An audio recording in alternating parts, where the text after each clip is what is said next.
இம்சை 19. மூவரும் சேர்ந்து தேஜுவையும் தேவையும் நடத்திய நாடகத்தை பற்றி பேசிக் கொண்டிருக்க, அங்கு மித்ரா வந்து நிற்பாள் என யாரும் எதிர்பார்க்கவில்லை.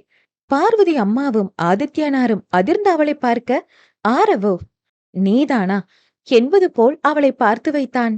அடே, யாருடா இந்த பொண்ணு? நம்ம பேசின எல்லாத்தையும் கேட்டுட்டாளேடா என ஆதித்யனார் ஆரவிடம் கிசுகிசுக்க, அவ ஒரு லூசுப்பா, அவளே கேட்டுட்டாளேன்னு எல்லாம் நீங்க பயப்படாதீங்க என்றதும் இருவரும் அவனை வித்தியாசமாக பார்த்தனர். அட, என்னப்பா மறந்துட்டீங்களா? இவதான் மித்ரா.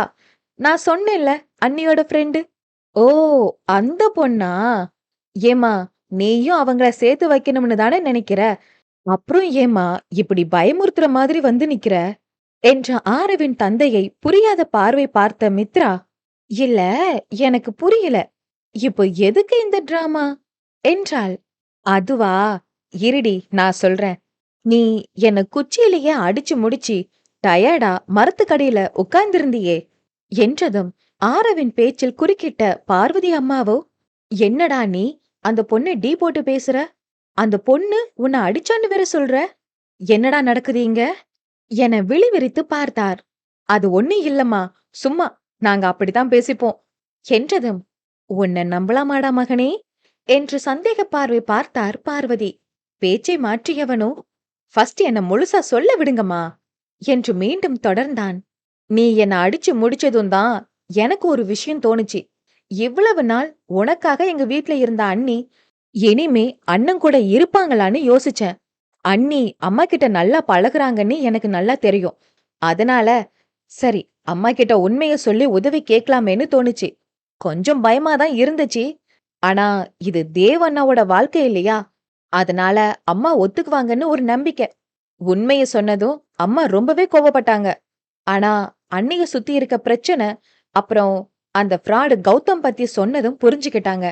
அடுத்து எப்படி அண்ணிய வர வைக்கிறதுன்னு யோசிச்சப்போ, அப்பாதான் இந்த ஹார்ட் அட்டாக் ஐடியாவ கொடுத்தாரு என்றதும், நீங்களா என அதிர்ச்சியுடன் பார்த்தாள் மித்ரா. ஆதித்யனோ, யா, இட்ஸ் மீ என்று தன் தோளை குலுக்கியவர், நல்ல விஷயத்துக்கு பொய் சொல்லலாம், தப்பில்ல என்று சிரித்தார். அடப்பாவிங்களா, குடும்பமே வாடா, என்னாமா நடிப்ப போட்டீங்க எல்லாரும்? ஒரு நிமிஷம் நானே உண்மைன்னு நினைச்சு ரொம்ப ஃபீல் பண்ணிட்டேன் என்றாள் மித்ரா. சரி சரி விடு, எல்லாம் அவங்க 2 பேரையும் சேர்த்து வைக்கத்தானே என்றதும், நல்ல பிளான் தான். என்னையும் கூட்டு சேர்த்திருக்கலாம்ல. கொஞ்சம் டென்ஷன் இல்லாமலாவது இருந்திருப்பேன். உன்கிட்ட சொல்லலாம்னு வரும்போதுதான் அண்ணி நான் நினைச்ச மாதிரியே உன்கிட்ட பேசிக்கிட்டு இருந்தாங்க. அப்பா அண்ணனுக்கு கால் பண்ணவும் அடுத்தடுத்து எல்லாமே நடந்து போச்சு என்றான் ஆரவ்.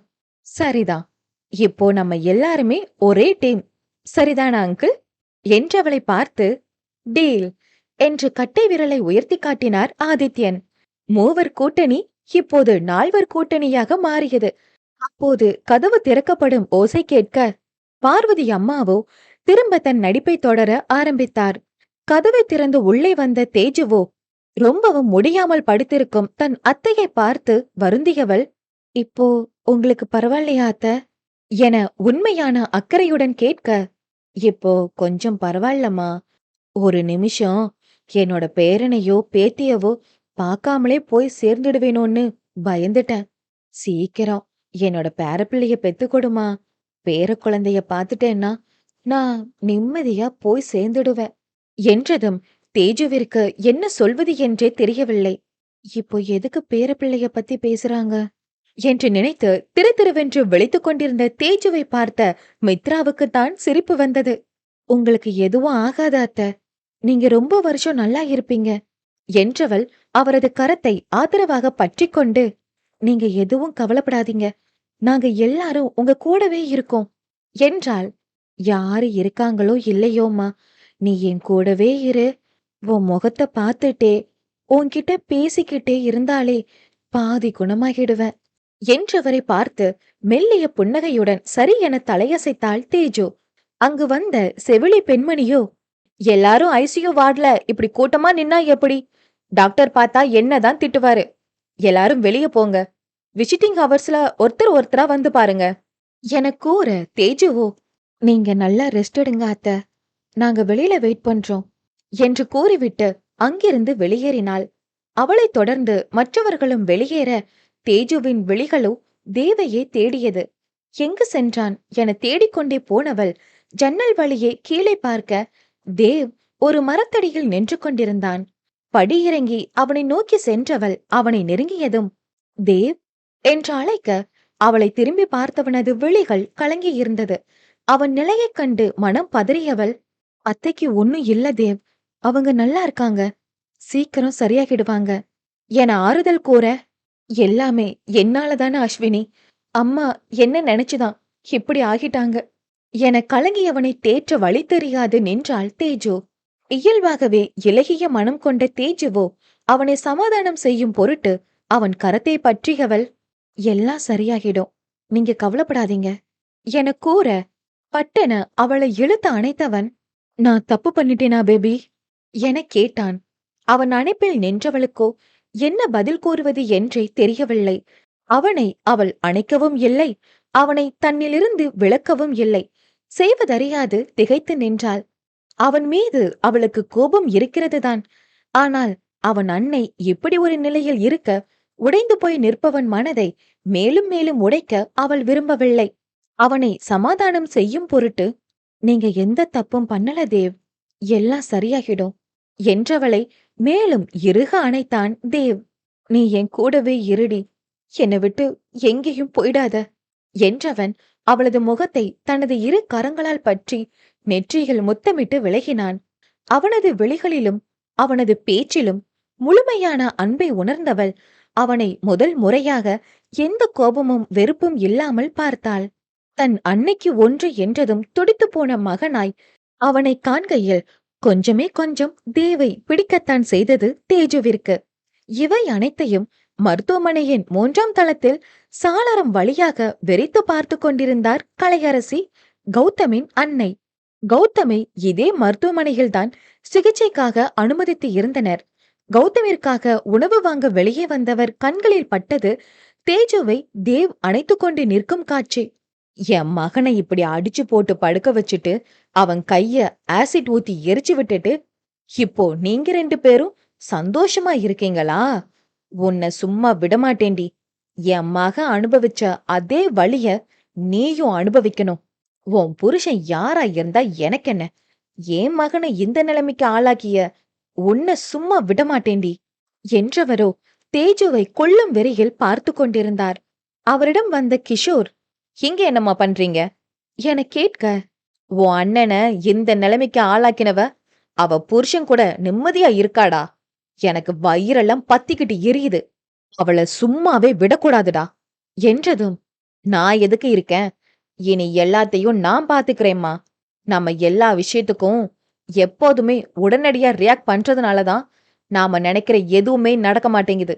இந்த முறை ரொம்ப பொறுமையா நிதானமா யோசிச்சு பிளான் பண்ண போறேன்.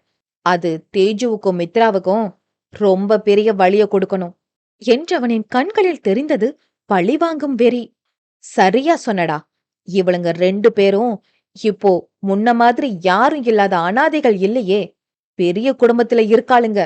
அப்போ சரியா பிளான் பண்ணிதான் அடிக்கணும். இந்த முறை மிஸ் ஆகவே கூடாது என்றதும் ஆம் என்பது போல் தலையசைத்தான் கிஷோர். இருவரும் மனம் முழுக்க வஞ்சத்துடன் தேஜுவையும் தேவையும் வெறித்து பார்த்து கொண்டு நின்றனர். இம்சை 20.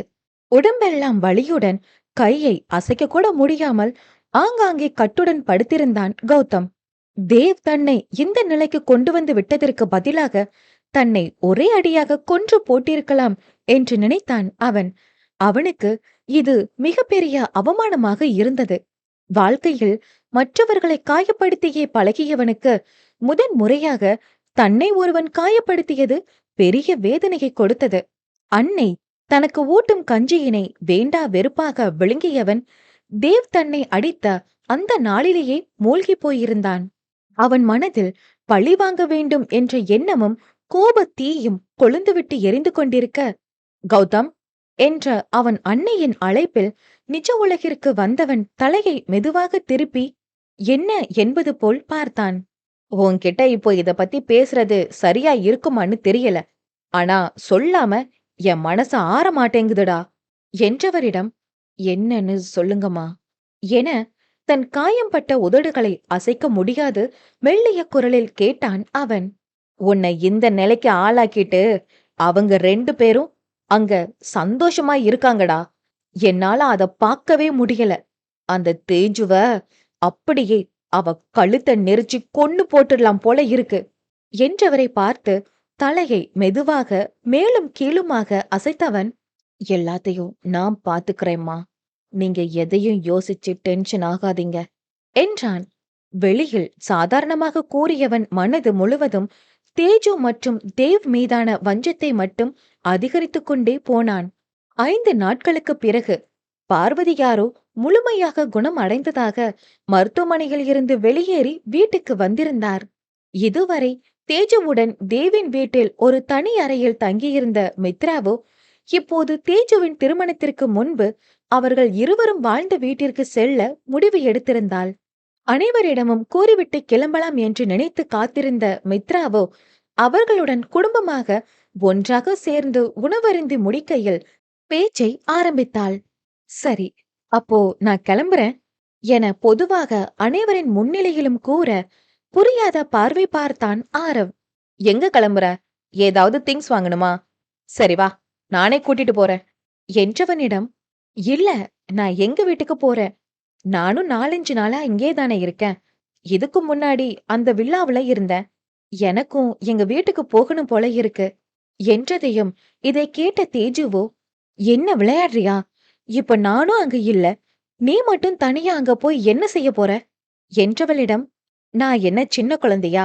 என்னால தனியா இருக்க முடியாதா என்ன என்று புன்னகையுடன் கூறியவள், எத்தனை நாள் நான் இங்கேயே இருக்க முடியும்?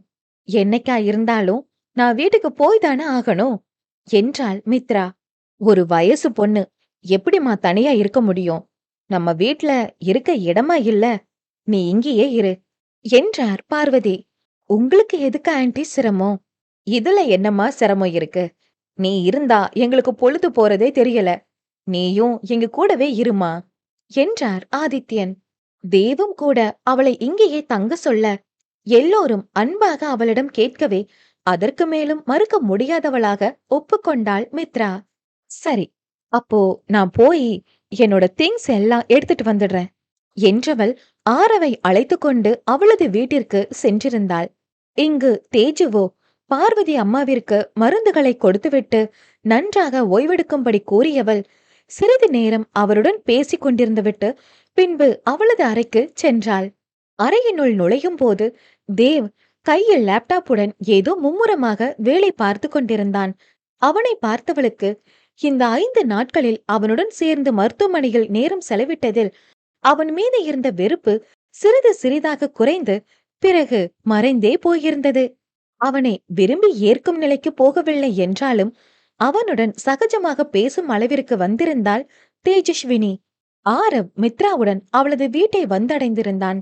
அவர்களது வீடு சிறியதாக இருந்தாலும் ஆரவிற்கு மிகவும் அழகாக தெரிந்தது.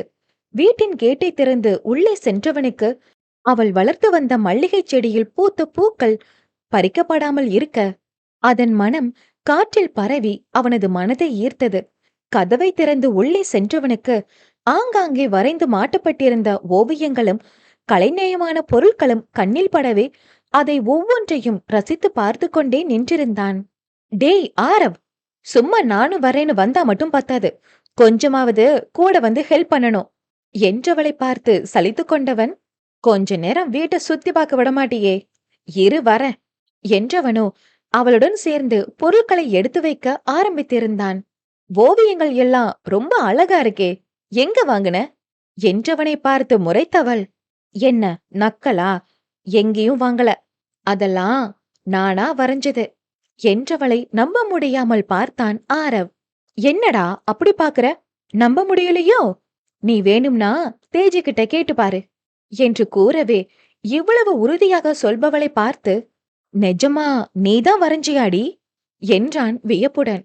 ஆமா, நான் தான் வரைஞ்சேன் என்று சாதாரணமாக கூறியவளை மெச்சும் பார்வை பார்த்தவனோ, கிரேட், ரொம்ப நல்லாவே வரைஞ்சிருக்க என்றான். தலை தாழ்த்தி உடல் வளைத்து தேங்க்யூ என்று கூறி சிரித்தவளை பார்த்து புன்னகைக்கும் போதே திடீரென மின்சாரம் துண்டிக்கப்படவே அறை முழுவதும் இருள் பரவி இருந்தது. அதில் எதிரே நிற்பவர் நிழல் உருவம் கூட தெரியாத அளவிற்கு இருள் சூழ்ந்திருக்க, "டேய், மொபைல் டார்ச் ஆன் பண்ணுடா" என்றாள் மித்ரா. "நீ கூப்பிட்டதும் மொபைல அங்கேயே விட்டுட்டு வந்துட்டேன்டி. இப்போ போறதுக்கு வழி கூட தெரியல. நானும் போனை எங்க வச்சேன்னு தெரியலையே." "சரி, நீ அப்படியே நில்லு. பூஜை ரூம்ல சின்ன குத்துவிளக்கு இருக்கு. அதை ஏதி எடுத்துட்டு வரேன். அந்த வெளிச்சத்தை வச்சு தேடுவோம்" என்றவளோ அங்கிருந்து விலகிச் சென்றாள். தீபத்தை ஏற்றி வந்தவளோ ஒரு உயரமான மேஜையின் மீது வைத்துவிட்டு கைபேசியை தேடிக்கொண்டிருக்க, எதிர்ச்சியாக திரும்பி பார்த்தவன் கண்களுக்கு தெரிந்தவள் தீபத்தின் ஒளியில் தங்க நிறத்தில் பேரழகியாக தெரிந்தாள்.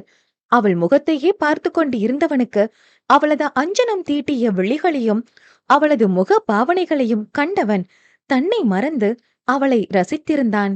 ஐயோ, ஏண்டி இன்னைக்கு இவ்வளவு அழகா தெரியுற என்று நினைக்கும் போதே, "டேய் ஆரவ், அவள ஓவரா ரசிக்காதடா" என்று அவனது மூளை அவனை எச்சரிக்க, அவனது மனமோ, "ரசிச்சா என்ன தப்பு?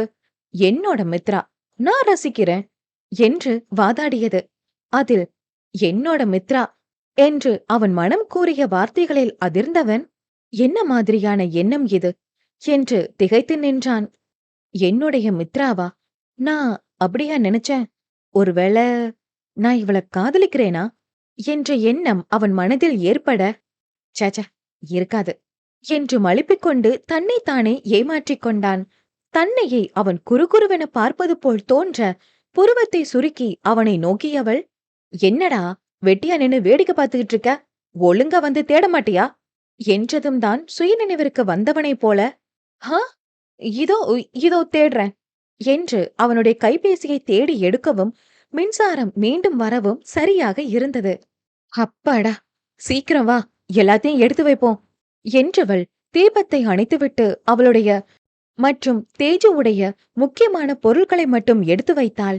"இன்னைக்கு இது போதும், மத்தத இன்னொரு நாள் பாத்துக்கலாம்" என்றவள் ஆரவையும் அழைத்துக் கொண்டு வீட்டை பூட்டிவிட்டு வெளியேறினாள்.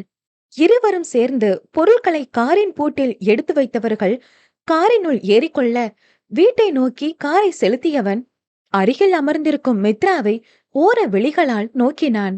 மீண்டும் தன் மனம் கட்டுப்பாட்டை மீறி அவளிடம் செல்வதை உணர்ந்தவன் திடுக்கிட்டு கடினப்பட்டு தன் கவனத்தை திசை திருப்பிக் கொண்டான்.